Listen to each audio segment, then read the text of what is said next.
일요일, 안녕하세요. 예, 안녕하세요.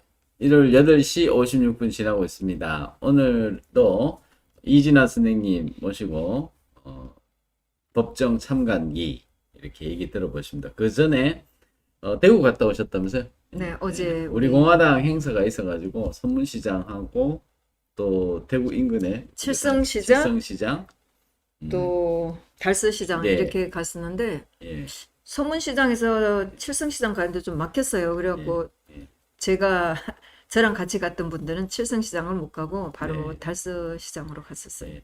그 갔다 온 얘기를 한번 들어보고, 그다음에 오늘 이제 우리 안민석, 응? 최서원과 그 안민석, 그 최서원의 반격, 쫓기는 안민석, 응? 그다음에 이제 그 주제로 한번 나눠보고 얘기를. 그다음에 광화문 천막 대집행 사건이 다음 주에 잡혀 있습니다. 내일이에요, 내일. 아, 내일이군요. 네, 네. 네. 광화문 천막 대집행 그 얘기 좀 나눠보고, 그다음 고영주 변호사님 재판 선고가 다음 주 수요일이군요. 수요일인가요? 아, 목요일. 목요일이고. 네. 우병우 수석 재판도 있고 그래서 이런 순서대로 얘기를 좀 나눠보겠습니다. 그 전에 우리 대구 갔다 오신 얘기를 좀 나눠보시죠. 그러면 우리 방송이든 이거 한번 볼까요? 이걸 한번 보여드리는 게 어떨까요? 예. 자, 이렇게 예. 이게 대단하네. 이게 스무시장입니다. 아마도 그럴 거예요. 처음에 갔던 서문시장일 거예요.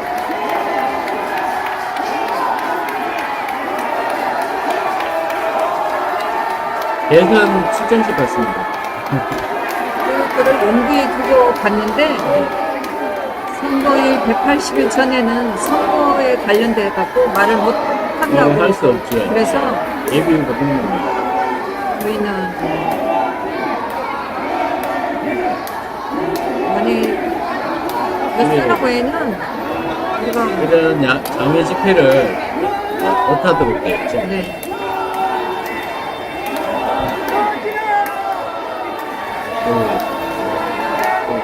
이 공화당 당원들이 지금 유튜브도 많이 없네요.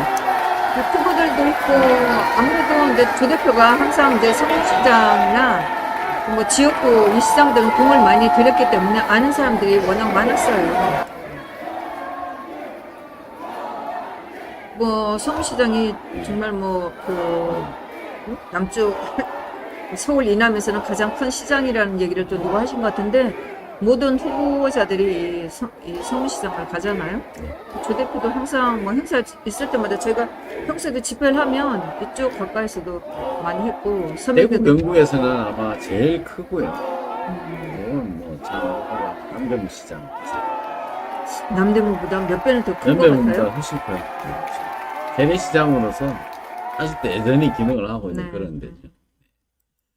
지금 뭐 이런 기사들이 좀 있고 그랬습니다. 이런 기사도 좀 있고. 이건 뭐 더 대구 외국방송 ABC 저희는 이제 네. 다른 후보들하고 다르게 조 대표가 가면은 항상 그 시장, 재래시장, 뭐 민생 투어 이렇게 하고 시장에서 직접 물건을 사거든요. 네. 그래서 어제 여기 같이 가셨습니다. 네, 시간이 많지 않아서 그렇게 오랜 시간은 안 했지만 칠성시장도 갔다 왔습니다. 네, 칠성시장이 조 대표도 가셨고 이제 시장 가시면 항상 그 상인협회에 들러셔서 얘기 좀 나누시고 여기 물건을 보니까 좀 사시고 자유 이런 팻말을 들고 계신 분들이 있네. 예, 네. 이렇게 중간중간에 예, 북새통을 이뤘네요. 뭐 저희는 뭐 그런 거는 할 수가 없었기 때문에 가서 이제 조 대표하고 같이 시장 본다는 개념으로 가갖고 물건도 5일 많이 샀죠. 장터 순회 투어는 이제 끝났습니까? 더 해야 여름 되는데 내내 하고 계시더니 7월 말로 한 50군데 갔고 어제가 신 하나, 신 둘, 신 셋, 세 번째 해당되는 거였는데 아마 9월 달에 더 하시는 것 같아요. 예, 네. 어쨌든 이런 근데 행사를 저희는 위해서. 일찌감치 조 대표가 7월 달 굉장히 더울 때에 그래도 민생 투어를 하면서 시장도 좀 파악하고 다른 후보들보다는 우리가 좀 여유 있게 직접 물건도 사면서 이렇게 그 했었죠. 우리 공화당이 저력이 살아있는 것 같은 생각이 들어서 감사합니다. 다행입니다. 이게 지금 우리 조원진 대표 보면은 역시 조원진 대표 저력이 여전히 살아있다. 그 반면에 지금 윤석열 후보가 대구 갔다 왔어요. 제가 볼 때는. 제가 이제 당원들한테 들었는데 뭐 어디서 부딪혔는지 모르지만은 그 윤석열 따라다니는 그 유튜버들 참 그런 유튜버들이 왔다고 그런데 시장에서 저는 뭐 보지는 듣지 못했고. 못하고 네 그랬어요. 나중 기사 보니까 뭐 이랬다고 하더라고요. 예. 지금 여기 사진이 나와 있는 분은 이용수 씨 같으네요. 예, 이용수 씨도 만났는데 이용수 씨 지금 어떻게 보면 하여튼 위안부 문제 해결은 우리 박근혜 대통령이 다 해결해 놓은 건데. 이 할매는 마지막에 무슨 영광인지 모든 대통령이나 후보자들이 참 엄청 겁을 내는 사람이에요. 네, 일을 한 거는 박 대통령인데 참 박 대통령 감옥에 넣어놓고 참 저러고 있으니 기가 막히지. 사실은 아베를 제일 힘들게 한 게 박근혜 대통령이라면서요. 예? 그거 제가 아베를 가장 우리가 아베 뭐 이렇게 얘기했는데 아베를 가장 힘들게 한 사람이 본인이 중국 가가지고 전선 기념지를 가버리고 이래가지고 아베가 지금 아이고 이거 큰일 났네 이래가지고 결국은 아베가 이제 저거 100% 이제 꿇고 나와가지고 위안부 합의해준 거 아니에요 지금. 저는 뭐 저 개인은 그 일본 사람들에 대해서 그렇게 큰 반감을 가지지 않거든요. 근데 박 대통령이 의외로 아베 수상한테 너무 냉랭해서 제가 볼 때 좀 안타까웠었어요. 저는 뭐 네. 일본 친구들도 있고 뭐 이래서 네. 꼭 저렇게 해야 되나 이렇게 싶었는데 그 사법농단이라고 하는 재판에 임종원 씨 재판이었나 거기 들어가 봤을 때 윤병세 외무부 장관이 증인으로 나왔었어요. 그래서 네.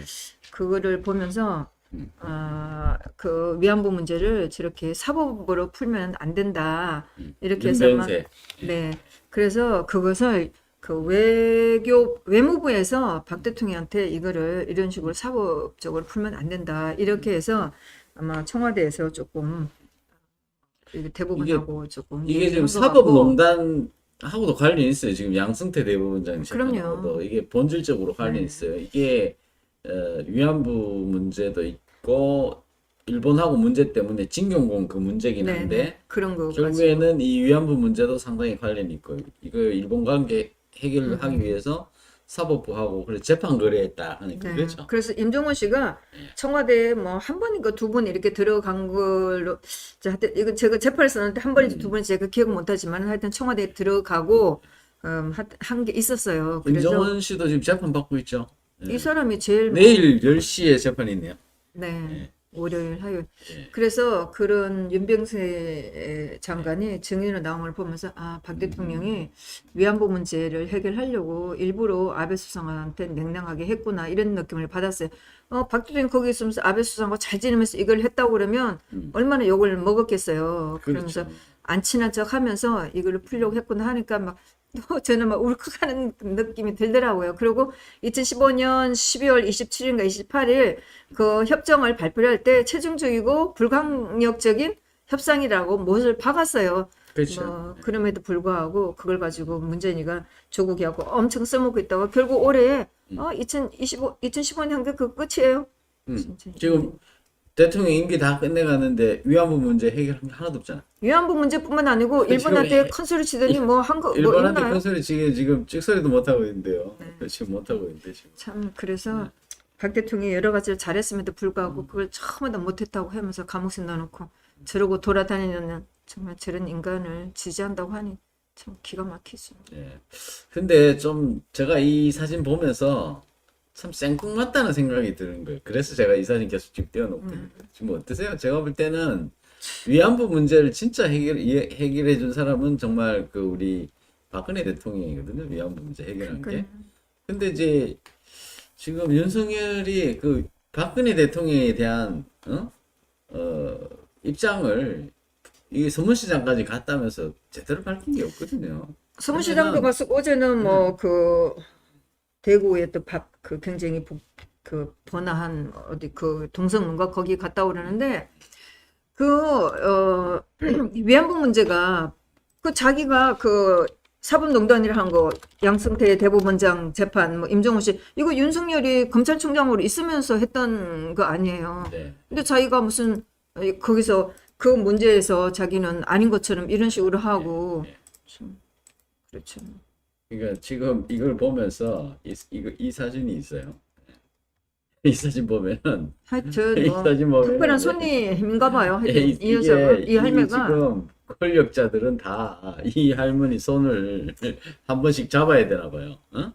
이게 지금 이게 어? 이게 지금 한두 차례가 아니에요. 국빈들 오면은 외국에서 뭐 트럼프 왔을 트럼프 때도 왔을 때도 뭐 안기고 뭐 트럼프 그랬잖아요. 왔을 때도 트럼프가 안 깼죠. 예. 그 뭐 트럼프도 이랬죠. 이런 아니 뭐 것들을 안으라고 했나 뭐 안기라고 했나 해갖고 억지로 그렇게 했던 거 아니에요. 아 그러니까요. 이것도 한번 보여드릴게요. 정말 이거 사람들이 너무 유치하다는 생각이. 글쎄 이게 권력 근데 이게 뭐 이 할매 이용하는 거죠 뭐. 예, 이 할매도 이용하고 서로 이용하는 관계 아닌가 이런 생각도 들어요. 이거 보세요. 예, 이거 그렇죠. 이렇게 정말. 여기도 보면은 이 뭐 이런 관계입니다. 그래서 또 하나의 이 윤석열 씨의 그 정치적인 여기 있죠. 어디가 여기 과연 이렇게 생뚱맞- 이렇게 할 수 있을까? 생뚱맞다. 근데 참 좀 어설퍼요. 제가 볼 때는 그 지금 본인이 이 박근혜 대통령 관련돼서 글쎄 이영수 씨가 이렇게 이 대접을 받는 것이 글쎄 뭔가가 박근혜 대통령은 지금 깜빵에 가 있는데 참 제가 볼 때는 윤석열 씨가 의왕구치소로 가서 박근혜 대통령 면회를 한번 해야 되는 거 아닐까 그런 생각이 듭니다. 그렇게 하면 지지율이 확 올라갈 텐데 요즘 지지율 많이 빠졌던데. no thank you, no. 아니 그거는 예 아니 이제 그런 얘기를 한번 박 해보면 대통령을 곤란하게 만들지 마세요. 윤석열이가 지난번에 사람들이 묻고 하니까 자기는 임명직으로서 소임을 다했다, 공직자로서 소임을 다했다 그러는데 저는 묻고 싶어요. 공직자로서 소임을 다했다고? 그러면 경제공동체 또 묵시스 청탁 이것도 공직자로서 소임을 다한 건가요? 그 문재인이가 시켰나요?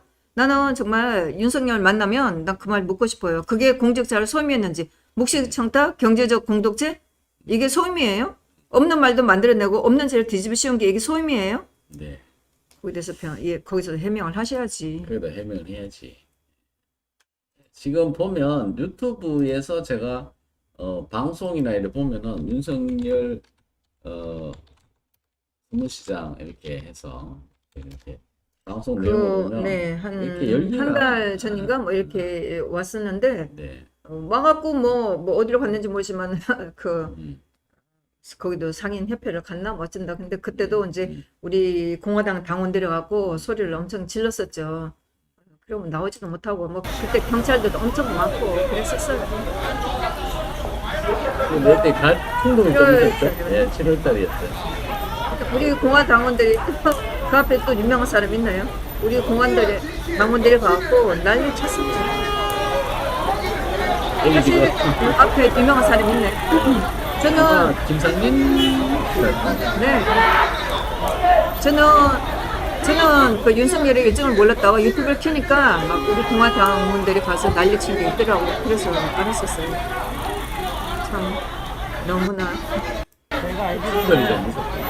당연하죠. 아무래도 뭐 우리 이제 그쪽에 있는 사람들은 알았기 때문에 가갖고 몰려가갖고 충돌이 있을 수밖에 없었죠. 아 이쪽에 있는 친구도 제가 아는 친구네. 네. 그 키 큰 친구. 오늘은 뭐 어제죠 이게 충돌이 없었네. 아무나 어제는 뭐 우리만 갔었고 그쪽 그렇게 많이 몰려온 것 같진 않더라고. 여기 강민수원장 여기 다 앉아. 근데 우리는 하여튼 어제 뭐 조심을 많이 했어요. 근데 뭐 윤석열 저쪽은 뭐 모르겠어요. 심가하고 어떻게 되는지 모르지만 네, 우리는 이제 좀 많이 우리 쪽에서는 당원들 입장에서는 우리가 구호나 여러 가지에서 제약을 생각했기 때문에 아마 그 일반 지지자들이 좀 많이 이렇게 소리를 쳤었을 거예요. 예. 그 지금 윤석열과 이제 우리 공화당의 지금 대선 전략은 아직 새롭게 발표된 건 없죠. 예. 조 대표가 아직도 많이 고심을 하고 있어요. 뭐 생각 같으면 그렇습니다. 당장에도 해야 되겠지만은 예. 박 대통령이 안 나오신데 또 나가갖고 그렇다고 지금- 우리가 안 나갈 수는 없고 이 상황이 아니 우리가 국민의힘당이 야당이라 할 수 없는데 저걸 보고 안 나간다고 하면 또 그것도 비겁한 거 아니에요. 뭐 사람들이 그렇죠. 여러 가지 말들은 있는데 2015년 이후로 국민의힘당이 한 번이라도 야당다운 모습을 보여준 적이 있으며 국민들을 위한 대변인 노릇을 했냐고요. 그거 안 했잖아요. 네. 그러니까 우리가 가만히 있을 수는 없어서 나가긴 해야 되는데 참 갈수록 상황이 좀 어렵다는 생각이에요. 그렇죠. 그래서 제가 보니까 우리 공화당에서 뭐 그래도 보니까 윤석열 고발 사주 의혹에 대해서 이렇게 또 이렇게 뭐 그렇죠. 공화당을 내놨어요. 왜냐하면 제가 볼 때는 음, 지금 이제 여기 보면 언론중재법 이런 게 언론 재갈법이 있어도 하겠는가? 이런 거 있잖아요. 요런 거. 이제- 이런 식으로 해서 이제 어쨌든 윤석열이 어떤 뭐 윤석열만 공격하는 게 아니라 이게 이제 이런 여러 가지 문제점이 있다고 객관적인 논평을 이렇게 내놨습니다. 그렇죠. 뭐 예, 당원들은 예, 개인으로서 예. 느끼는 감정이 있고 예, 예. 당은 또 공당으로서 해야 될 게 있으니까 윤석열을 미워도 윤석열을 미워도 보십시오. 여기 보면 조원진 대표가 윤석열이 용서는 안 되지만은 정치 공작은 안 된다. 네, 이런 객관적인 논평이에요. 네. 예를 들어서 윤석열이 지금 공격당하고 있는데 뒤에서 잘 됐어 이렇게 얘기하는 게 아니라는 거예요. 그럼요. 정치 공작은 안 된다. 이래서 이제 원론적인 얘기를 우리 공화당이 하고 있다는 얘기를 말씀드리고 있고 당인들은 공정하게 저도 하고 이제 이런 논평은 네. 제가 했습니다. 뭐 윤석열에 대한 논평은 아니라 이 정치 공작이고 근데 정작 있잖아요. 저는- 정작 이 국민의힘당 가면은 이 박지원하고 이 지금 정치 공작이다 그러고 지금 난리가 났는데 국민의힘당 공식 없어요. 페이지에 가보면요 어제까지는 없었거든요. 제가 어제 이걸 얘기를 했는데 여기 하나 나왔네. 예. 김기현 원내대표가 어제 이제 얘기를 했죠. 여기에 그렇죠. 보면은 근데 여기에 정치 공작이라고 이제 얘기를 했는데 여기에 이거는- 박지원 조성은 커넥션에 대해서 이제 길게 했는데 이게 또 좀 늦었어요. 제가 보니까 벌써 이게 지난주 금요일 날 이게 나왔어야 오늘 언론에 보도가 그렇죠. 됐는데 일요일 날 지금 늦게 해서 이틀 만에 이게 나왔어요. 이게 좀 늦어요. 보니까 오늘 나왔네. 오늘 나왔는데 원내 대변 이 국힘당은요 원내 대변인 원내 김기현 원내 대변인이 하는 게 있고 당 대표 대변인실은 달라요. 네. 당 대표 대변인실은 뭐 그 내용도 없네. 당 대표는 지금 이제 이거 나왔네. 이제 국정원장 해임하라는 얘기가 오늘 나왔네. 어제 이런 거 나오면은 바로 한두 시간 만에 이 성명서 올라와야 되는데 이틀 만에 나왔네 이제. 제가 어제 유튜브 방송으로 이걸 국힘당 홈페이지를 보여드렸거든 우리 시청자들한테. 네. 이거 아무 얘기도 없다. 이게 대변인 하심한 거죠. 왜냐면 이 국회의원 100명이나 되는 당에서 그래 또 이거야 대변인도 뭐- 많잖아요. 대변인도 많은데 그게 이런 논평이 이틀 만에 나온다는 게 말이 안 되는 거예요.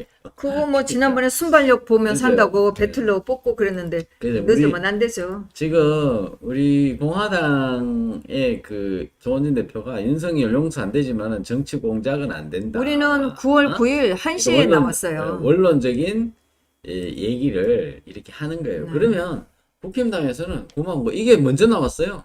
네. 예, 정치 공작 얘기가 우리 공화당 얘기가 내가 먼저 나왔다. 9일 1시 49분에 예, 바로 나왔어요. 그래서 지금 3일 전에, 사흘 전에 이게 나왔잖아. 그러면은 국힘당은 12일 날 오늘 나왔으니까 3일이나 더 있다가 이제 좀 뭐 이렇게 늦어요. 거기다가 우리 공화당은 국회 앞에서 언론중재법 안 된다고 1인 시위도 하고 있거든요. 실제로 당하고 있는 거는 국민의힘당이 더 당할 텐데 그 사람들은 이런 것도 코빼기도 안 보여요. 말 진짜? 나온 김에 우리 공화당에 대해서 또 최근에 한번 하고 싶은 얘기 해보세요. 우리 그 부정선거 얘기를 우리 공화당에서 왜 안 하냐? 부정선거 그런 얘기를 얘기는 하는데 부정선거 얘기는 그런 얘기를 하는데 작년부터 이제 우리 공화당의 이제 공식 얘기는 없지만은 일단 우리 공화당에서 부정선거 아니라는 얘기는 안 하잖아요, 그죠? 예. 그리고 우리 부정선거 얘기 재작년인가 보궐선거 때 부정선거 얘기 제일 먼저 한 게 우리 공화당이죠. 그때? 제가 창원 2010 보궐선거? 그렇죠, 그렇죠. 네. 2019년대도 참 그걸 가지고 제가 어떤 사람하고 한바탕 전화를 하길래 한바탕 제가 알려주고 그랬는데 네. 그 무렵에 또 저도 이제 기억을 상기할 수 있도록 이수정 교수님이 방송에서 얘기를 했어요. 그 창원에서 할 때 그 무슨 이름이 뭐더라? 그 국민의 짐당의 후보자가 나왔었고 그때 그 더불어민주당이 정의당한테 후보를 양보를 했어요. 그래서 네. 더불어민주당 후보를 안 나오고 정의당에서 이렇게 후보를 내갖고 선거를 했는데 우리는 이제 진순정 후보가 나갔는데 거기가 창원이 어떤 동네였든 그 민노총 동네 아니에요. 그렇죠. 근데 진순정 후보가 연설을 하면서 젊은 친구들한테 굉장히 인기가 많아갖고 솔직히 국민의힘당에서 겁을 좀 냈었어요. 네. 그래갖고 사람들이 막 다 젊은 친구들 호응을 하고 그래서 우리도 한 16% 나올 거라고 기대를 했었거든요. 근데 결과적으로는 그렇게 되지를 않았는데 이수정 교수가 이제 상기시켜 주는데 그거 이제 개표를 하다가 전기가 나갔다고. 네, 그렇죠. 1시간씩 나갔다고 두 분이나 나갔다고 하는데 너무 이상하잖아요. 전기가 왜 나가요? 한국에서 정전이 그것도 잠깐도 아니고 1시간 나갔다는 것은 그 믿을 수 없는 거 아니에요. 그런 정말 믿을 수 없는 일이 많고 뭐 오구 대선도 마찬가지고 지난번에 말씀드렸다시피 어떻게 똑같은 착시가 전국적으로 동시에 일어날 수 있냐고요. 우리는 그것도 의심하지만 워낙 뭐 조원진 대표가 43,000표도 못 얻는 안 되는 표를 얻었기 때문에 사실 우리가 그걸 말하기가 참 너무 기가 막혔고 우리는 뭐 망연자실 그 상태였는데 거기서 이제 부정선거라고 외치던 사람들이 나중에 우리 공화당 쪽에 와서 조 대표 뭐 이렇게 밝혀달라고 굉장히 많이 졸랐어요. 근데 부정선거에 대해서 우리 공화당은 왜 힘을 안 보태나 이러는데 우리 공화당이 지금 그 부정선거가 아닙니다. 그러면서 그 국토본이나 이런 쪽에 사람들한테 뭐 오해 살 일은 전혀 없잖아요. 우리는 없죠. 5구 때부터 부정이 있을 걸 생각하고 사실 우리가 문재인 정부가 들어서고 나서 무슨 일이든 한다. 그래서 그리고 드루킹 재판도 우리 공화당 당원들이 많이 갔지. 그렇죠. 국민의힘당 지지하는 사람 재판 그 드루킹 재판 한 사람도 안 왔었어요. 그렇죠. 우리 공화당 사람 저하고 저 아는 사람이 들어가고 정말 이거 보고 제가 드루킹 그 1심 선고를 하는 걸 보고 2층에 내려왔고 기자들이 쫙 서 있는데 거기다가 제가 큰 소리 문재인 무효야 이거 사기야 막 제가 소리를 엄청 쳤었어요. 그 이전에 이제 지금 부정선거 문제처럼 핫한 이슈가 태블릿 PC였잖아요. 그 태블릿 문제는 그렇죠. 우리 공화당에서 그 기자회견을 해서 기억나실 겁니다. 왜냐하면 우리가 공화당에서 그 조원진 대표 그 당시에는 이제 대한애국당이었나 그 네, 네. 신혜원 씨 네, 국회에서 네, 네. 기자회견 해가지고 그거를 또 우리 공화당에서 그거를 또 많이 알려줬고 네, 네. 그런 활동들을 많이 해왔어요. 그래서 근데 우리는 좀 문재인 측에서 하여튼 어떤 일이든 할 수도 항상 의심을 하고 무슨 일이 나오면 우리가 관심을 가지고 했고 작년 총선도 뭐 기본적으로 한교안이가 잘못한 것도 있지만은 뭐 저는 그런 뭐 방송에서 하는 거 유튜브들이 하는 것처럼 굉장히 관심 있게 보고 있으면서 가능하다고 저는 생각을 해요. 개인적으로도. 그리고 조 대표도 괜히 나가서 하는 거는 말리지 않는다. 얼마든지 하라. 이렇게 얘기를 했는데 우리 당의 입장에서 공식적으로 하기는 조금 이거는 그냥 민간 그 시민단체에서 해주길 좀 바라는 입장이에요.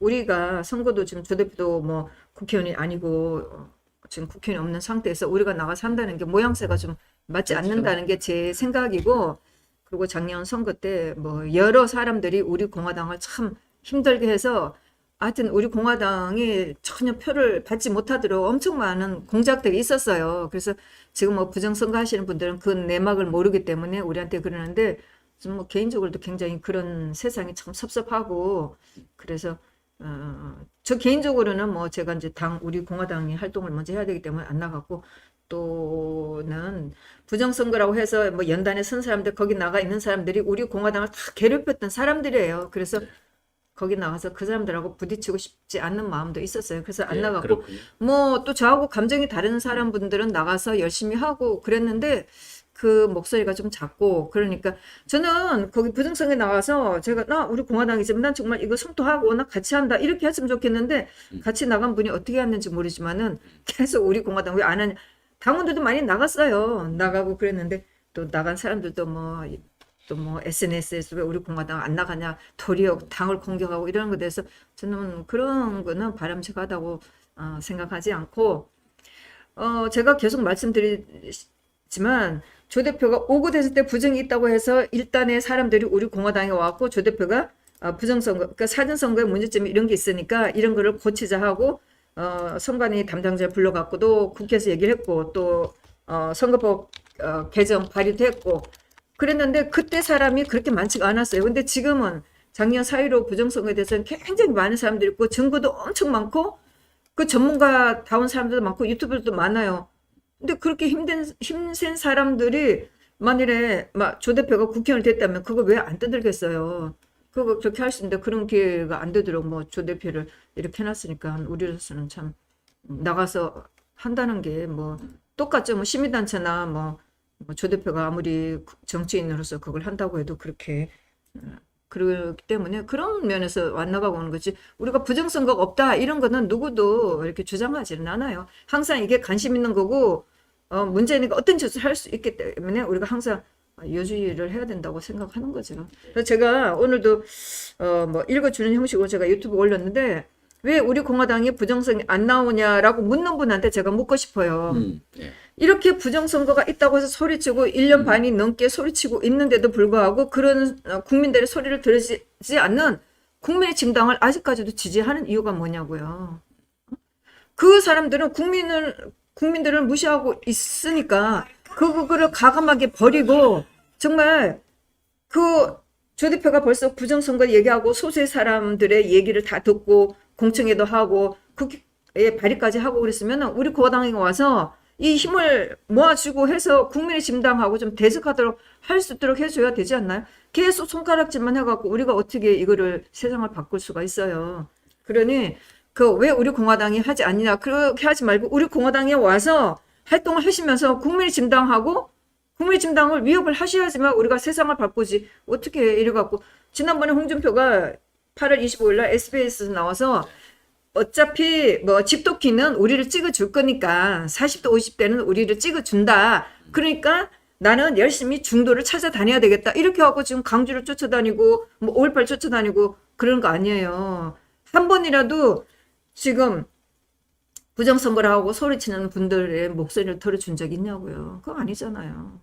정말 부탁이 근데 우리 공화당에 오셔갖고 열심히 하셔갖고 국민의 진당을 깨부시도록 하셔야죠. 최소한 선거가 있고 하면은 우리 공화당의 목소리가 국민의 진당에 들리도록 해주셔야지. 뭐 저도 보는데 뭐 우리 공화당이 뭐 국민의 진당하고 합쳐라 어쩌라 뭐 얘기하는데 좋아요. 그러면 합치도록 국민의 진당한테 얘기 좀 해주세요. 우리 공화당 좋은지를 목소리 좀 들어봐라 라고 좀 얘기해 주셔야 되는데 맨날 우리 공화당한테 손가락질만 하시면 안 되죠. 국민의 진당 이준석 보고 조은진 대표를 좀 만나보라.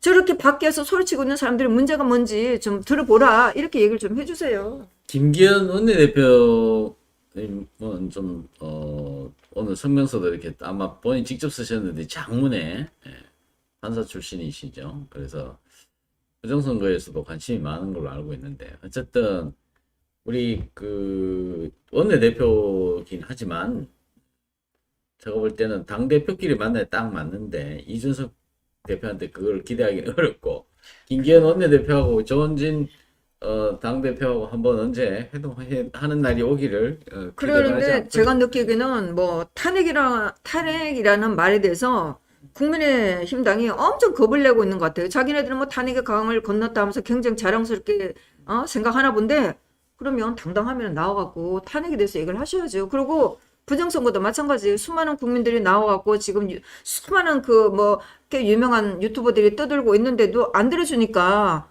자기네가 당당하다 그러면 이 국민들을 어루만져야지 선거를 치르지 너들은 너들대로 지서라 그냥 우리는 안 듣는다 이렇게 하면은 국민의 대표가 아니잖아요. 그러니까 국민의 진당을 좀 압박을 좀 하세요. 지금 우리 공화당하고 힘을 합치지 않으면 내년 대선도 어려워요. 그런데 그것이 지금 아예 무시 전략으로 가고 있는데 굉장히 위험한 걸 하고 있고 그다음에 저 민주당 보면요 지금 다 손잡잖아요. 뭐 진짜 그 사회적으로 지탄받을 만한 시민사회 단체 인물들 아주 꼴통이라고 생각되는 사람들까지도 그 이재명 캠프에 다 들어가 있단 말이에요. 그런 걸 좀 본을 받아야 돼요. 그래 다 손을 잡아주는 거죠. 그러니까 어쨌든 그 활동력을 인정을 해서 손을 잡고 가야 되는데 지금 대선 치르겠다 하면서 주력 부대, 쉽게 말하면 기마 부대는 뒤로 빼놓고 그 저기 그 조선시대 보면은 이제 이 잡새꾼이라고 있어요. 잡새꾼이 가지고 여기저기 다 끌어모아가지고 하는데 제가 볼 때는 정예부대 우리 공화당하고 손을 좀 잡아가지고 하는 게 좋고 만약에 그 내년 대선에서 패한다면요 우리 국힘당이 패한다 그러면 국힘당 존재 자체가 없어지잖아요. 벌써 어느 분이 제가 하도 많이 그렇게 보고 생각이 들어서 돼서 모르는데 어느 분이 제가 이렇게 국힘당을 위하는 마음에서 조언을 드리는 거예요. 국힘당이 살아남는 법. 내년 어떤 분이 내년 선거가 끝나고 나면 국민의힘당은 찢어진다 이런 얘기를 하더라고요. 그래서 색깔도 너무 그러네 뭐 요즘에 그 조승은 뭐 김웅 얘기가 나오면서 내년 선거가 끝나고 나면 국민의힘당은 찢어진다. 굉장히 위험한 당이죠. 정체성이 제가 볼 때는. 너무나 없고 예. 돌이켜보건대 옆에 있는 동지를 믿을 수가 없는 당이에요. 지금 돌이켜보건대 작년 총선 때 심지어 그 안철수당 국민의힘당 국민의힘 국민의힘 안철수당이 뭐였었죠? 국민의 무슨 그 당까지 다 끌어 들어갔고 그 김은인가 이현인가 그 여자까지 들어왔다가 다시 이렇게 나간 거 아니에요. 그러니까 그 정체성 자체가 지금- 도대체 어떻게 되는지 모르는 그런 지금 상태로 민주당은 막 갈등이 막 지난번에 그 경기도지사 관련돼서 경기도 도시관광공사 한교육 관련돼가 막 분쟁이 생기다가 이해찬이 한마디 딱 하니까 교통정리 착 되잖아요. 근데 우리는 그런 게 없으니까 지금 민주당 쪽에서 보면 EJ예요. 자기들끼리 싸우게. 싸움 그렇죠. 없으니까. 요번에도 지금 그런 거 그래가지고 아니에요?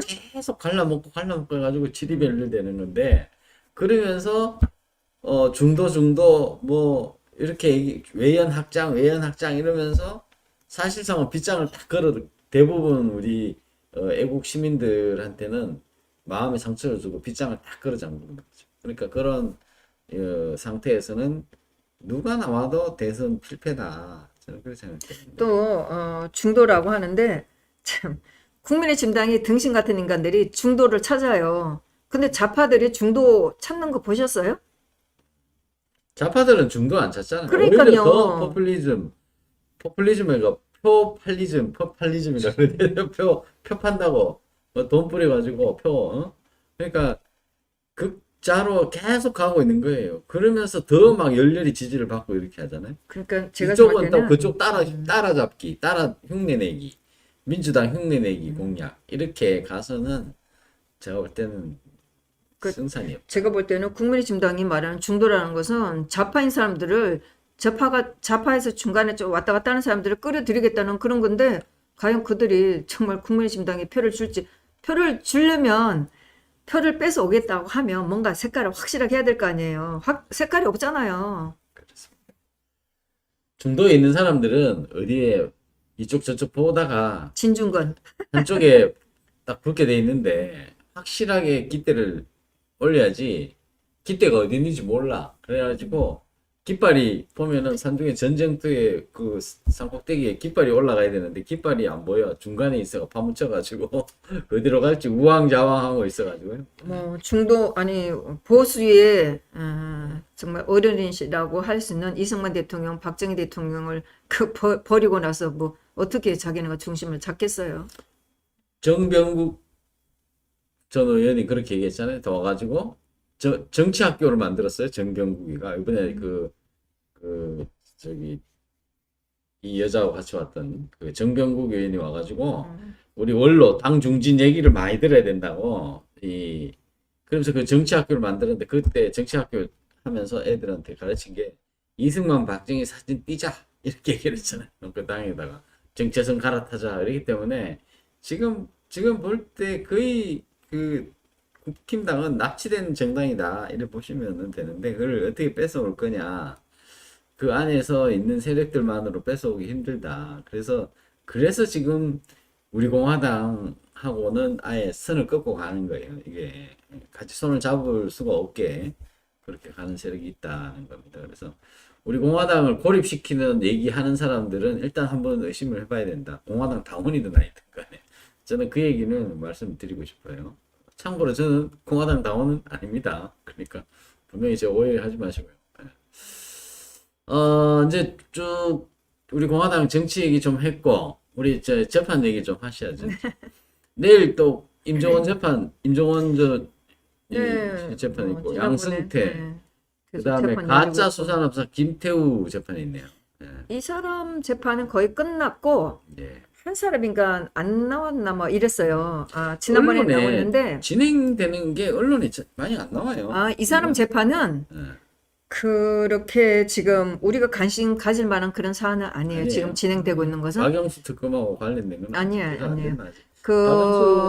요거는 지난번에 증인이 3명 나왔는데 재판이 좀 늦어져 갖고 세 번째 나온 사람을 신문을 못 했어요. 그래서 예. 내일 이 사람 신문하고 바로 결심을 내릴 건데 박영수 특검은 뭐 기소했다고 그러는데 그 건은 아마 새로 되는 것 같고 요거는 그렇게 관심 있는 건 그러면은 아니에요. 우리 두 번째 얘기였는데 순서를 좀 바꿔가지고 지금 조 대표 포함해가지고 공화당 당원들이 지금 재판받는 게 있죠, 6분이서.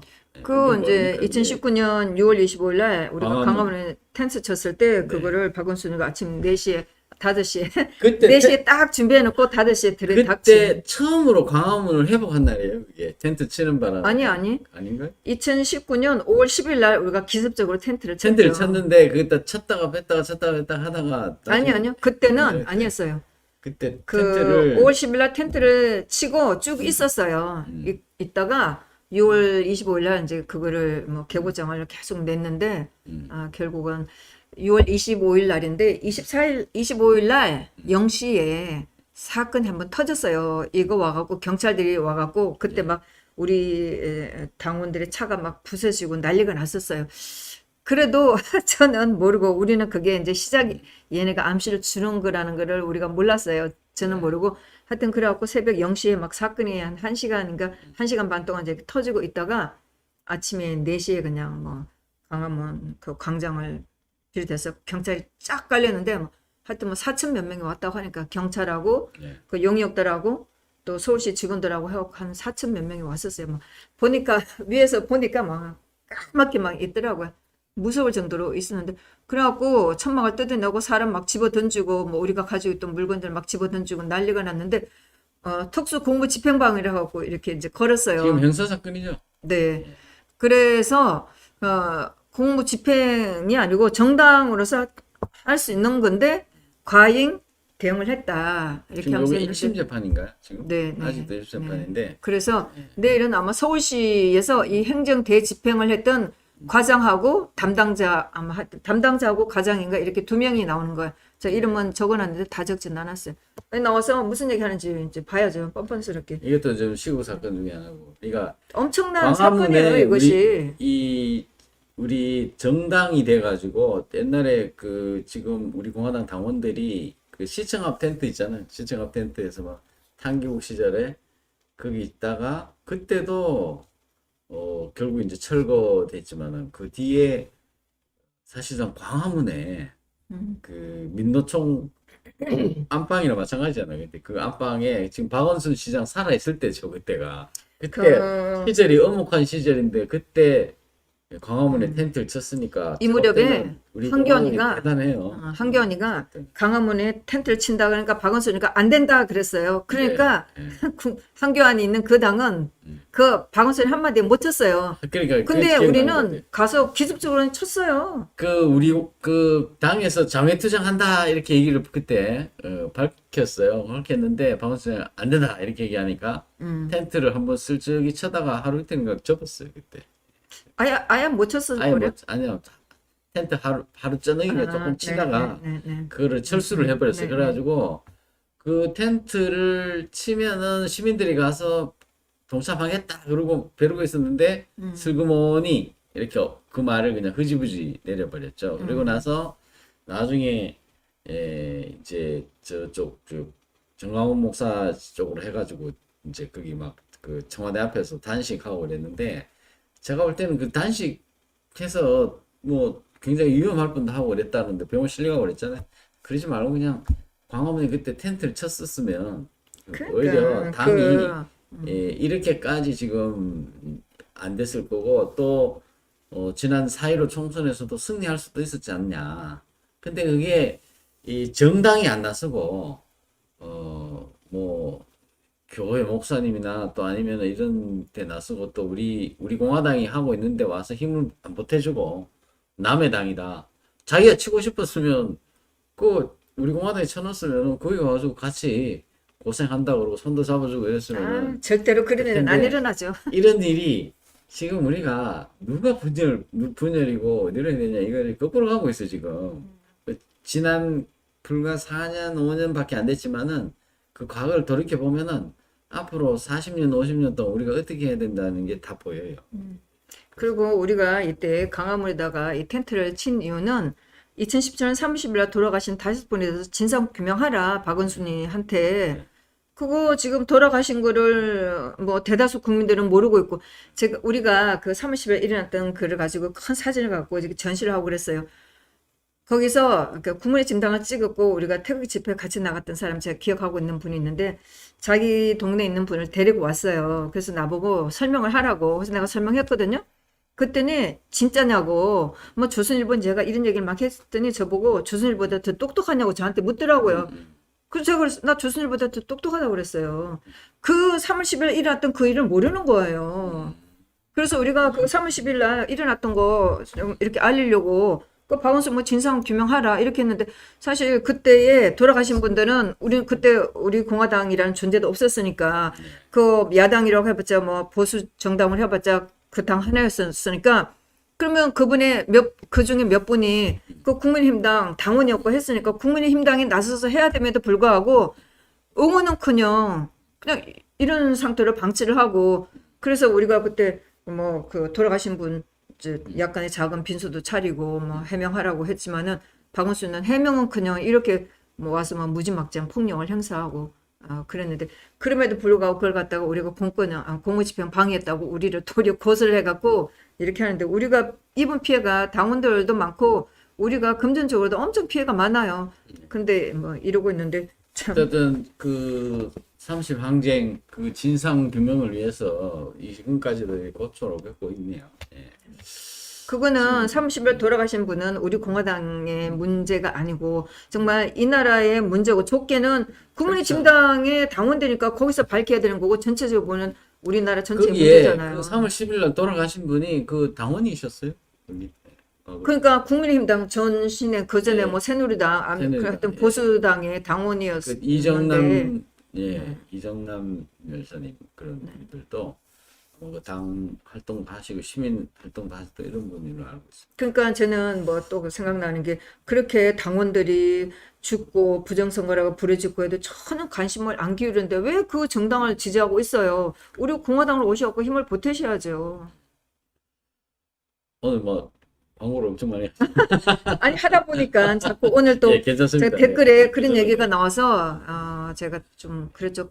뭐 같은 심각한 말을 얘기를 하는 좀 거예요. 그래도 좀 웃으면서 지금 이런 상황이 되니까 점점 더 선거가 다가오고 또 시간이 가면 갈수록 또 뭐 사람들이 기억에서 좀 잊혀지고 그러기 때문에 저도 안타깝고 이럴수록 우리가 빨리 저 국민의 진당을 믿을 수 없기 때문에 빨리 띄어내고 새로운 보수 우파 정당을 만들어야 되는데 그거 만드는 거를 굉장히 주저하고 계속 이거 안 되는 정당을 껴안고 있으니까 우리도 힘들고 저기는 자꾸 우리가 볼 때는 안 된다고 내년에 지금 희망도 없는 저런 정당을 어떻게 저렇게 지지하고 있나. 빨리 우리 쪽으로 와서 새로운 정당을 만들었으면 우리가 정말 내년 선거에도 다른 방법으로 좀 이길 수 있는 방법을 찾을 텐데 참 이러고 있는 거죠. 지금 또 다른 사건 이제 그 고영주 변호사님 선고가 목요일 날 있습니다. 16일 날 대법원 선고인데 문재인은 공산주의자다.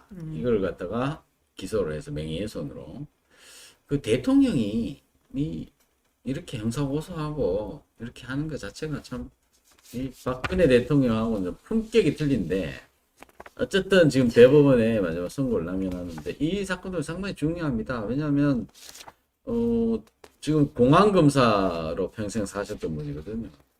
이 빨갱이 잡는 걸 전문으로 하셨던 분이 그렇게 표현했는데 그렇다면 예를 들어서 의사가 저 사람 판정 내리는 거 있잖아. 그러면 우리가 그거를 법원에서 이걸 스스로 그렇게 생각해서 대통령이 아이고 아이고 고영주 변호사님 죄송합니다 이래 나와요 정상인데 이게 지금 이거를 기소를 해가지고 고영주 변호사님이 유죄 판결을 받으면은 문재인은 공산주의자가 아닌 게 됩니까?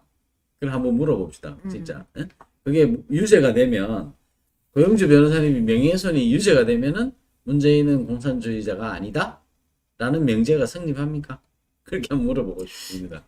그 쟤네들이 이거를- 박근혜 대통령한테 가했던 또 뭐 박정희 대통령이 했던 수많은 그런 정말 말할 수 없는 욕설이 있음에도 불구하고 사실 우리가 통상적으로 야 빨갱이야 뭐 진단하는 사람들도 너 빨갱이지 이런 얘기를 굉장히 많이 하잖아요. 근데 물론 뭐 고영주 변호사 그 입장이 또 그분이 가진 그 위치가 다르니까 뭐 힘이 있을 수도 있지만은 뭐 문재인이가 되면은 참 위험하다. 이 사람은 뭐 빨갱이다. 그 가르쳐 주는 입장에서 할 수 있는 건데 그걸 가지고 했다고 하니 하여튼 우리 내일 고영주 문제가 변호사님은 그 통진당 해산하는데 상당히 그 이론적 토대를 많이 해서 했던 분으로 제가 알고 있습니다. 우병우 수석 재판도 있네요. 대법원 선고일이네요. 네. 드디어 이 재판 그동안- 끝나면 이제 다 끝나나요? 그러면? 네. 우병우 수석 그동안 몇 년 동안 재판 받으러 다니고 구속됐다가 풀려났다가 또 막 불쌍했어요. 솔직히 말해서. 지금 청 아마 박근혜 대통령 다음 정도로 욕 많이 먹고 아마 그랬을 겁니다. 제가 볼 때는 본인이 초기에 우병우 수석 수석도 해고록 최서원 씨처럼 해고록 하나 썼으면 좋겠어요. 아유, 예. 우병우 수석의 그 2018년도 초에 그 국회 청문회에 나가지 않았다고 위증했다고 11명이 기소가 돼갖고 재판받는 게 있었어요. 그래서 거기에 갔더니 우병우 수석 장모도 와갖고 1,000만 원인가 벌금을 받았는데 그 이유는 제가 추적을 못했어요. 이제, 그리고 우병우 수석의 부인도 또 재판을 받았어요. 네. 우병우 수석 부인도 재판. 네, 우병우 수석의 그 집안일을 이렇게 봐주는 분하고 우병우 수석 부인도 재판을 받았는데 하여튼 뭐가 뭔지도 모르고 쫓아다녔는데 그 우병우 수석 처갓집에서 이렇게 땅을 판 게 있잖아요. 넥센에 누구한테 이렇게 땅을 판 게 있었잖아요. 예. 그거 가지고 재판을 받는 거였는데 제가 그때 들어갔을 때는 부동산 중개업자가 증인으로 나왔었어요. 예. 그랬는데 그 누군지는 제가 모르겠는데 누구가 그 부동산에 왔을 때 하여튼 뭐 사모님이었는지 누군지 모르죠. 왔을 때 어떤 차를 타고 왔냐, 외제차였나, 어떤 그 브랜드가 뭐냐, 색깔이 뭐냐, 어디다 주차를 했냐 이런 거를 묻고 있길래 그 부동산 업자가 손님 몇 년 전에 왔다 갔는데 그거 기억해요? 그런 한심한 거를 하고 있는데 결국 그건 나중에 다 무혐의가 됐고 뭐 우병수석 건으로 이거 가지고 막 조선일보에서 이렇게 허위 방송 이렇게 보도한 거 가지고 나중에 뭐 우병우 수석이 이겨갖고 조선일보에서 기사 정정하는 것도 내고 그렇게 했었죠. 그래서 온 집안이 다 이걸 받아갖고 우병우 수석이 심리적으로 굉장히 힘들었고 작년 12월 달에 그 결심할 때도 온 식구들이 엄청 고통을 많이 입었다는 그런 얘기를 했었어요. 그 우병우 수석은 특히 그 결심할 때 굉장히 명문인 그 피고인 최후 진술을 해갖고 제가 지금 다 기억은 안 나지만은 검사들이 없는 죄를 만들고 죄가 없으면 혐의를 만들어서 이런 재판을 했다고 굉장히 명문인 어떤 최후 진술을 해갖고 그거는 저희가 다 가지고 있고 나중에 뭐 진짜 그거는 역사에 남을 수 있는 그런 그렇게 윤석열 사단이 얼마나 악의적인 기소와 뭐 공소남발, 기소남발 구속을 했는지는 우병우 수석이 그렇게 했죠. 뭐 그 공무원들을 협박해갖고 겁박해갖고 증언을 하게 하고 그것만 읽어봐도 윤석열 사단이 어떻게 했는지 알겠고 뭐 저희가 그날 결심하고 나와갖고 이제 그때 제가 아는 몇 분도 좀 있었어요. 그래갖고 막 얘기해갖고 막 받아 적었어요. 기억을 더듬어갖고 그리고 제가 방송도 하고 그런데 나중에 우병우 수석이 썼던 그 피고인 최후 진술은 제가 원본을 받아갖고 다시 읽어주고 그랬죠. 하여튼 그거는 굉장한 명문이었었어요. 정말 이 나라 사법부가 어떻게 사람을 뒤집어 씌우고 죄를 씌우고 있는지 우병우 수석 그 피고인 최후 진술 다 나타났었죠. 정말 명문이었어요. 지금 이제 고영주 변호사, 우병우 수석 이렇게 있었고 이제 나머지 양승태, 원세훈 뭐 이런 재판은 계속 지금 진행되고 있고요. 여기 양승태 대법원, 대법원장도 연세가 지금 꽤 많으신데 네. 대법원 선고일인데 11시 15분이잖아요. 제가 대법원 그 재판에 들어가 봤더니 사건 번호 부르고 피고인 누구 얘기하고 네. 항소 기각, 뭐 기각 이걸로 그냥 끝이에요. 파기환송. 그 기각이거나 파기환송하다는 이것밖에 없어요. 그 대통령 재판에서는 그 판결한 내용을 좀 읽어주고 그랬는데 그때가 아마 제가 대법원 판결 처음 들어갔을 때요. 그래서 그때 판결을 읽어주고 갖고 다 그런 줄 알았더니 다른 사람들 대법원 판결 들어갔더니 항소 기각, 파기환송 이걸 끝이더라고요. 그래서 같은 시간 15분 해놨기 때문에 뭐 사건 번호 부르고 원고 이름 부르고 그냥 사건 항소 기각 무죄 이렇게 그냥 끝일 지금 거예요. 이 재판 일정표 보면은 양승태 대법원장님, 그다음 임종원, 그다음에 또 여기 뭐 여러 분들이 있습니다. 제가 보면은 특히 양승태 대법원장님 사법농단이라는 걸로 해가지고 그거 이슈로 해가지고 지금 그거 붐으로 해가지고 국회에 진출한 민주당 국회의원들도 여러 명 있죠. 아유, 예. 참 그렇죠. 그 혜택으로 네. 양승태 대법원장에 대해서 내가 지금 뭐 누구라고 얘기하면 금방 알만한 사람들이 그 국회의원 배지 달게 해준 게 네. 그 사법농단이거든요. 네. 그래 판사 출신들이 그거 이렇게 해놔놓고는 판사 출신들이 국회로 갔어요, 바로. 그러니까 이게 이 정치가 사법부를 타락시킨 거예요. 어떻게 보면 그렇게 하고 전직 대법원장이 뭐가 아쉽습니까? 응? 그래서 솔직히 그 대법관만 돼도 평생 노후가 보장되는 건데 대법원장까지 해가지고 그거를 재판 뒷거래 했다고 대통령 구속시켜 대법원장 구속시켜 지금 이런 상황인데 대법원장이 지금 나 인정 못해. 나 재판 계속 할 거야. 그래가지고 지금 뚝심으로 일주일에 2번, 3번 재판을 견뎌내고 계시고 대단하신 거예요, 저는.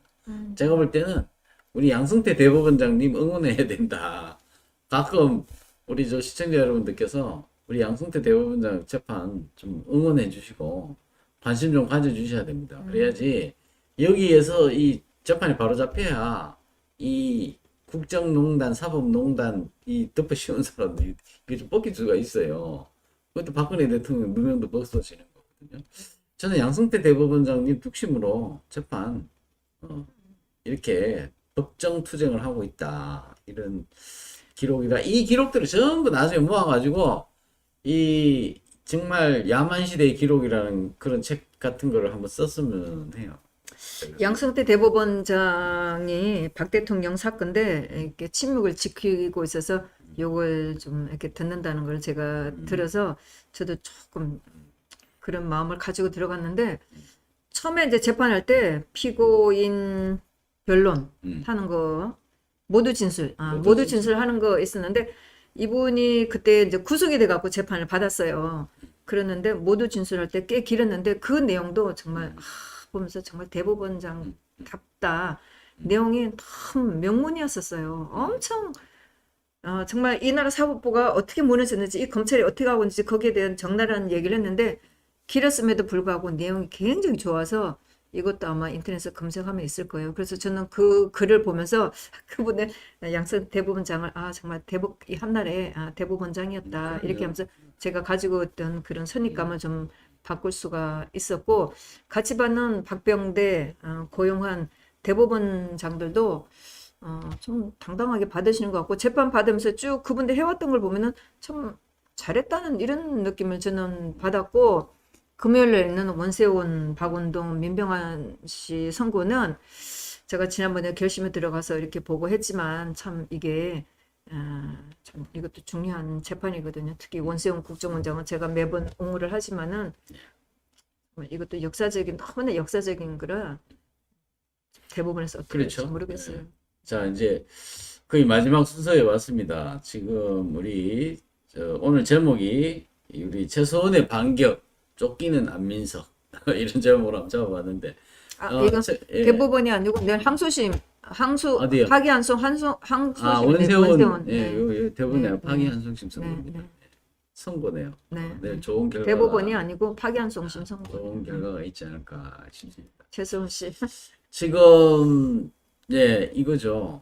예. 최소한 은닉재산 주장한 안민석 법원 1억 원 배상해라 이렇게. 제가 요 뉴시스 사진을 쓴 게 이 사진도 좀 좋은 사진이 나온 게 별로 없어요. 제가, 보면 최소은 씨는 조선일보도 막 이상한 글을 올려놨더라고. 이 지금 사진이 최소은 씨가 일반이었고 네.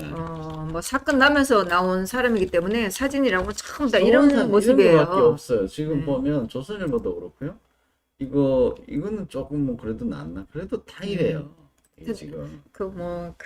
이런 사건 나기 전에 사진들은 뭐 전부 이거 다 이런 사진밖에 네. 없어요. 이게 지금 이런 그렇죠. 사진은 네. 억울하다고 막 이렇게 막 싸우는 네, 이런 네. 사진밖에 없어요. 이것도 좀 이렇게 네. 한데 어차피 뭐 이 사진은 너무나 이렇게 한데 지금 상태가 역전이 돼가지고 안민석이 지금 1억 배상하라고 판결이 났어요. 그래서 우리 지난번에 책 소개를 해드렸는데 그 최소원 선생님이 썼던 그 책 제목 이름이 나는 누구인가? 나는 누구인가?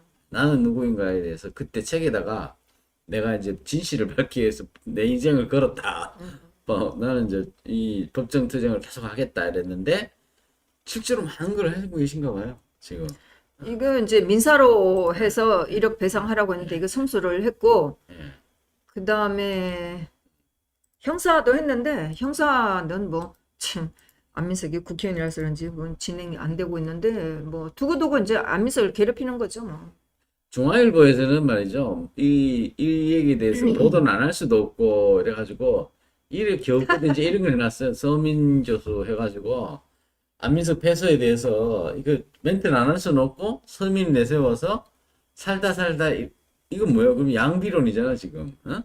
이거 중앙일보가 최소은 씨하고는 악인인데 어쨌든 제가 그 서민 교수가 이런 얘기 했다는 거 보고 서민 교수 진짜 몰라도 쥐뿔도 모른다. 제가 욕을 했고 하면서 서민 앞으로 조심해. 살다 최순 씨한테 최순 씨를 편드는 게 아니고 박 대통령한테 무릎 꿇고 빌라리 올 거라고 제가 그렇게 글을 썼었어요. 아직도 잘 모르고 있는데 근데 이게 조금 아이러니한데 서민 교수의 어머니가 태극 집회를 나왔어요. 아, 나와서 그래요? 네 나와서 우리가 아는 사람들하고 사진도 찍고 그런 게 있거든요. 그래요? 예. 그런데 서민 교수가 저렇게 몰랐다는 게 전 이해가 안 돼요. 이거 네. 뭐 자기가 생존 수단인지 뭐 진짜인지 잘 모르겠어요. 네. 뭐 어머니가 한두 번 나온 게 아니었을 텐데 뭐 제가 아는 분 얘기하면은 꽤 열렬하게 태극 집회에 나왔다고 얘기를 들었거든요. 네. 그래서 너무 아드님하고 너무 안 맞는 것 같아요. 그러게. 우리 태극 집회 가보면은 정말 그 엘리트 분들도 많이 계시고 깜짝 놀랐는데 어쨌든 지금 최소은 씨가 첫 걸음에서 승소했습니다. 제가 볼 때는 이 것이 이 300조 원 터무니없이 박정희 대통령 통치 자금이 뭐 300조다 해외에 돈 있다 뭐 그러면서 그게 최소한 일가의 재산 형성에 무슨 뭐 시발점인지 뭔지 됐다 막 이래가지고 이게 그때 막 불에 기름을 부었잖아요.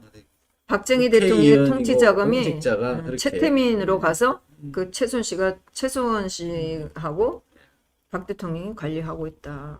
이렇게 얘기를. 1억 원 치고는 지금 너무 작은 것 같아요. 금액이.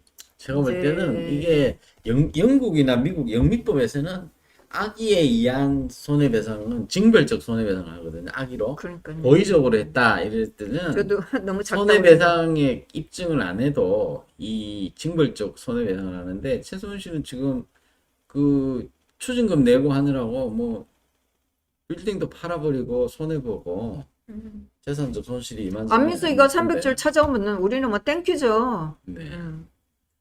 300조 음. 찾아. 그리고 제가 2017년 6월 16일 날 안산에서 안민석이가 북컨설트 할 때 저기 갔었어요. 우리 막 당원들이 몰려가고 그래갖고 우리가 그 안에 들어갔는데 참 정말 저놈의 책을 사야 되나 말아야 되나 고민을 하면서 책을 사갖고 갈기갈기 찢어버리자 이런 얘기도 하고 그런데 어쨌든 책을 샀어요. 그래서 그 안에 들어가서 강의를 들으면서 아무리 표시를 안 하려고 해도 표시가 나더라고요. 계속 사진을 찍었거든요. 그러니까 표시가 났고 또 뭐 제 앞에 있는 사람도 질문하고 이러니까 표시가 좀 났는데 저도 질문하려고 준비를 했었죠. 그래서 들었는데 그때 다 얘기를 하고 거기 온 사람들이 안민석 한 얘기를 다 들었어. 다 믿고 박수 치고 자기들끼리 좋아했었어요. 그때 지금 와서 뭐 자기는 프레즈 보고서 있는 말을 전했다? 말이 안 되죠. 그리고 그때도 최순실가 숨겨놓은 그 페이퍼 컴퍼니가 수백 개가 된다고 얘기했는데 그게 아니라고. 도리어 우파가 자기 말을 왜곡했다? 지금 이렇게 뒤집어 씌우고 있고 또 이제 안민석이가 졌는데 자기가 나와서 적극적으로 변론을 안 했잖아요. 그 최순실 이겼는데 뭐 하는 얘기가 자기 형사 재판에 집중하느라고 민사 쪽을 신경을 못 썼다. 형사 재판 안 되잖아요. 진행 안 하고 있는데 네. 이렇게 거짓말하고 참 좌파들은 끝없이 거짓말하고 좌파들은 또 그걸 믿고 있어요. 이거 절대로 안민석이 하는 말은 믿을 게 한 개도 없어요. 네. 이제 이게 1억이라서 좀 저도 참 적다고 생각했지만 이제 상징적인 의미가 있으니까 예, 이걸 해서 이제 더 크게 나가야죠. 예. 안민석은 재산 몰수를 해야 돼요. 지금 이제 이 따져보면은 안민석을 시발로 해가지고 언론사들 또 그걸 퍼날른 언론사들 상대로 해가지고 손해배상 소송하면 제가 볼 때는 우리 최선 선생님 재산이 금방 회복이 되겠는데. 거기에 대해서는 제가 자주는 보지는 않았지만 변희재 씨가 잘하고 있는 것 같아요. 사실 네, 아 그래요. 변희재 씨가 예. 그 최순 씨 뭐 일자 패턴 그 네. 최순 씨의 핸드폰을 검찰이 압수를 했다.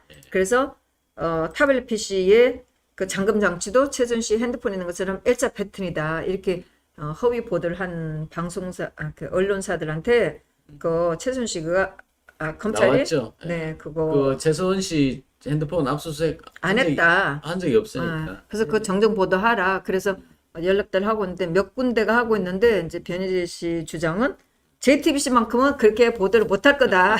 그래서 벼르고 있다고 하는데 뭐 그거는 잘하는 것 같아요. 패턴을 이렇게 해보니까 그때 그 태블릿 PC 포렌식 보고서가 나왔거든요. 그게 공개가. 그래서 그 포렌식 보고서가 이제 일반에 공개된 건 아닌데 이제 제가 그때 보니까 이 L자인데 그 한번 해보니까 우연히 하니까 열리더라 이랬어요.